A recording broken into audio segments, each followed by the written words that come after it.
Boa tarde, pessoal.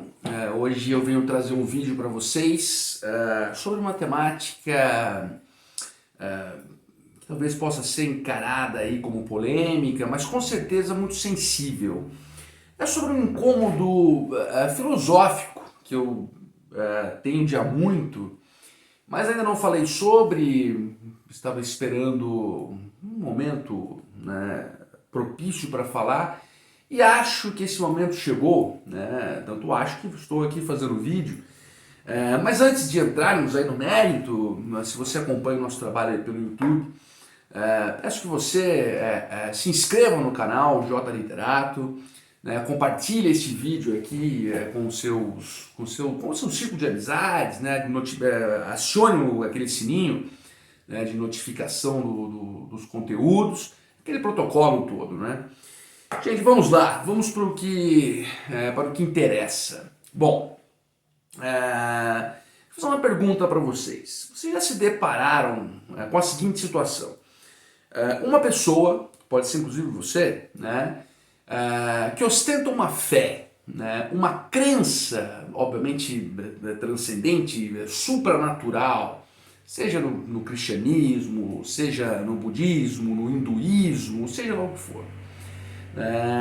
E um outro tipo de pessoa, que eu aqui costumo chamar de ateuzinhos mequetrefes, que é uma pequena parte dos ateus. Né? Esses ateuzinhos mequetrefes começam a ridicularizar aqueles que ostentam uma fé nesse supranatural. Começam a chamar de ridículos, de retrógrados, de imbecis, de idiotas, de doentes, etc. Esta é uma situação que não precisa ser um observador analítico para perceber. Isso ocorre com muita frequência. E isto realmente sempre me trouxe um incômodo filosófico. Incômodo com o quê? Com o ateísmo, com as pessoas ateias? Absolutamente, claro que não. O ateísmo é a imanência da existência também. O meu incômodo filosófico, ele está na inversão da coisa. Né? Bom, esse vídeo pode ter algumas ponderações um pouco mais ácidas, como de fato penso que terão, mas serão necessárias. Veja, por que há essa inversão? Porque na realidade, né, sobre um arcabouço histórico-filosófico, os verdadeiros ridículos, despreparados e absolutamente perfunctórios e superficiais são esses ateuzinhos mequetrefes que se dignam a hostilizar aquele que ostenta uma fé. E este vídeo vai ser no sentido de pontuar algumas questões que justificam esta minha afirmação, que justificam a definição de ridículos, de verdadeiros ridículos, esses ateuzinhos mequetrefes, uma pequena parte dos ateus que assim procedem. Gente, para compreendermos melhor o que eu quero aqui colocar para vocês, nós temos que conceber a existência sendo sustentada por dois grandes pilares, né? Por duas estruturas de sustentação. A primeira delas é aquilo que eu costumo chamar, ou que eu chamo, de concretude científica, ou concretude da ciência, ou ciência concreta. Inclusive, escrevi um ensaio sobre isso e pretendo publicá-lo tão logo. O que vem a ser a concretude científica? Bom, é exatamente o desenvolvimento da metodologia, da ponderação metodológico-científica, que teve seu advento de forma muito incisiva com o iluminismo no século XVII. Isso pode parecer irônico, mas para mim o iluminismo foi um presente de Deus, que aflorou essa perspicácia metodológica quanto à ciência.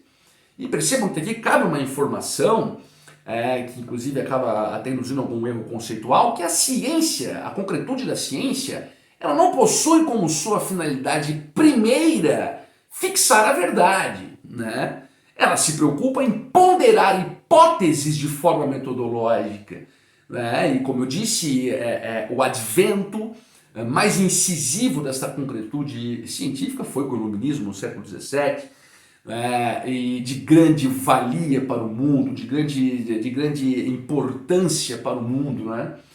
inclusive devendo ser de forma absoluta respeitada, né? Porque tão ridículo quanto o ateuzinho mequetrefe que hostiliza alguém que ostenta uma fé é aquele que nega a concretude da ciência, como infelizmente tivemos aí, né, durante a devastadora pandemia, alguns aí colocando em xeque a credibilidade da ciência, etc.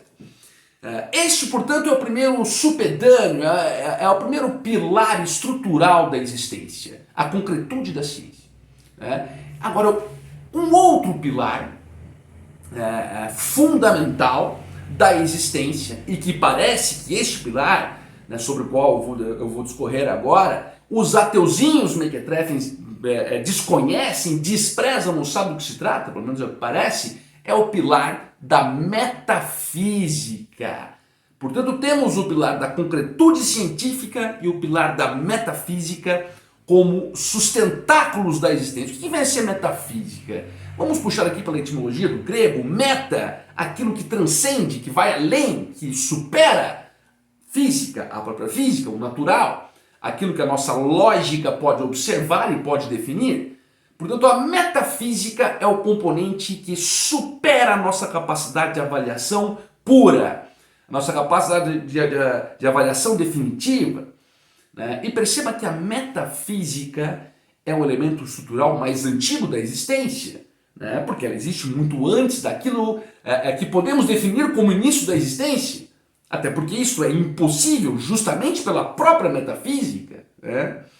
Percebam que a metafísica começou a ser ponderada e analisada desde os pré-socráticos. Quer dizer, nós pegamos fragmentos de Parmênides, fragmentos de Heráclito, já podemos observar ali uma construção filosófica sobre a metafísica, e desde então ela foi a grande estrutura, o grande supedâneo para o desenvolvimento intelectual da humanidade. Agora vamos voltar aqui, vou pegar o meu exemplo, tá, Jota? Eu sou cristão, eu acredito em Deus, tenho a minha fé, faço as minhas orações, né?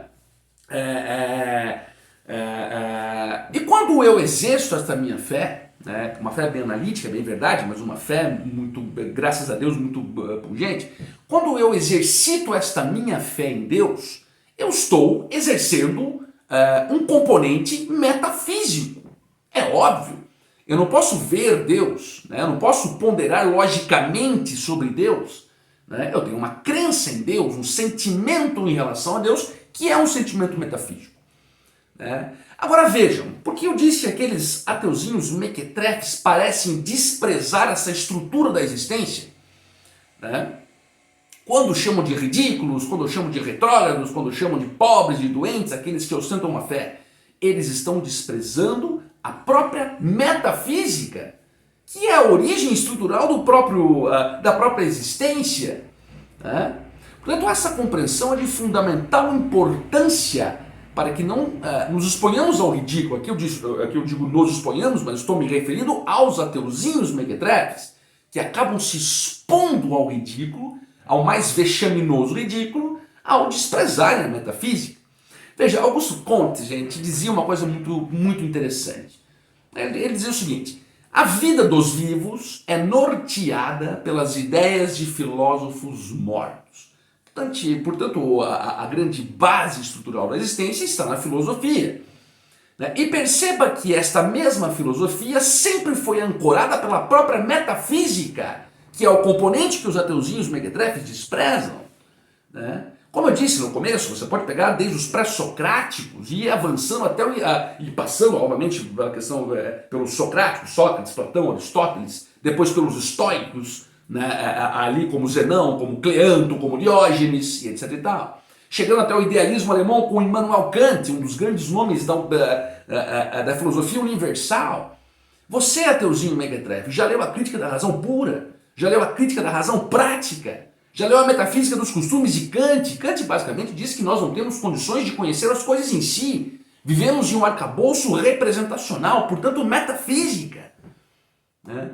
Esses ateuzinhos mequetrefes, gente, eles fazem o seguinte: eles leram alguns aforismas de Nietzsche, né? E depois saíram falando bobagem. Eles não entenderam Nietzsche, eles não compreenderam Nietzsche. Né? E eu falo com propriedade porque eu sou um grande admirador de Nietzsche. Inclusive, ó, tem esse livro aqui que é uma biografia maravilhosa de Nietzsche, tá? do Rutger Safran, que é um grande biógrafo do Nietzsche, se eles compreendessem Nietzsche, eles não falariam tanta besteira. Eles usam muito aquele aforismo no Nietzsche, porque Deus está morto. Então eles leram lá, né? Porque Deus está morto, Nietzsche disse, então aquele que crê em Deus é um idiota. Idiota é você, Ateuzinho Mequetrefe. Quando Nietzsche disse porque Deus está morto, Nietzsche não se referiu à entidade divina de Deus. Nietzsche se referiu a um instituto que chamamos em filosofia de estrutura religiosa do pensamento. Nietzsche, quando teceu as suas questões filosóficas, ali no século XIX, perceba que a igreja, especialmente a igreja católica, detinha um poder decisório, infligia ali aos fiéis normativos que, se não fossem cumpridos, esses fiéis estariam aí, seriam puníveis ali com castigos divinos e espirituais. Nietzsche se contrapôs a isso, e Nietzsche era um poeta, tem livros de poesias maravilhosos. Não sei se vocês, ateuzinhos mequetrefes, sabem disso. Para compreender Nietzsche é necessário responsabilidade, seriedade e conhecimento precedente. Se você não conhece filosofia grega, por exemplo, você não entende nada de Nietzsche. E o próprio Nietzsche diz o seguinte: algo pensa em mim, algo que a lógica humana não pode detectar. Portanto, mais um condão de metafísica.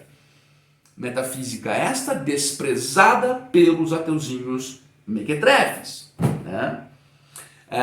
Um outro exemplo importante, olha gente, eu poderia fazer esse vídeo aqui durar 5, 10 horas, se eu fosse citar aqui elementos e filósofos sobre a temática. Eu poderia falar de filosofia cristã, por exemplo, que é uma filosofia riquíssima. Eu poderia falar dos patrísticos com Santo Agostinho. Melhor, eu poderia falar da escolástica, depois com São Tomás de Aquino, Duns Scotus, etc. A escolástica, que foi essa escola filosófica cristã maravilhosa, que ponderou a teologia enquanto metafísica e a concretude da ciência, fazendo ali uma correlação incrível, muito fundamentada, riquíssima, como eu disse, e muito antes do iluminismo, hein? Então eu poderia aqui dar vários exemplos claros, que justificam e que fazem prova da estupidez desses ateuzinhos mequetrefes, como eu disse. Um outro exemplo claríssimo, dentro da própria concretude da ciência. Quando nós temos lá a teoria do Big Bang, que é a mais aceita, inclusive é a que eu realmente acredito sob o aspecto de probabilidade, a teoria do Big Bang ela não fixa em um critério conclusivo que o universo iniciou-se com o Big Bang. Ela é aceita no sentido de aproximar-se desta probabilidade. E se ela não fixa de forma categórica elemento metafísico observado? Portanto, esse vídeo, gente, eu até peço perdão se eu parecia exaltado, mas de fato me exaltei, eu me exalto um pouco com esta questão. Mas há situações da vida em que a exaltação é necessária, Portanto, é para deixar isso claro e pontuado. Se você é uma pessoa cristã, se você é uma pessoa que tem aí a sua crença metafísica, obviamente transcendente, e se depara com um desses ateuzinhos mequetrefes que não sabem nada definitivamente, e é hostilizada por um desses, você pode usar esses argumentos que com certeza eles vão ficar caladinhos porque não sabem nada. Aquele que ridiculariza qualquer tipo de arcabouço metafísico não é digno de ostentar nenhum tipo de conhecimento, porque despreza um dos supedâneos maiores da existência, que é a própria metafísica. Portanto, gente, esse foi o vídeo. Eu espero que vocês tenham gostado. Espero que esse vídeo tenha servido para aclarar e pontuar essa situação. E muito obrigado. Valeu!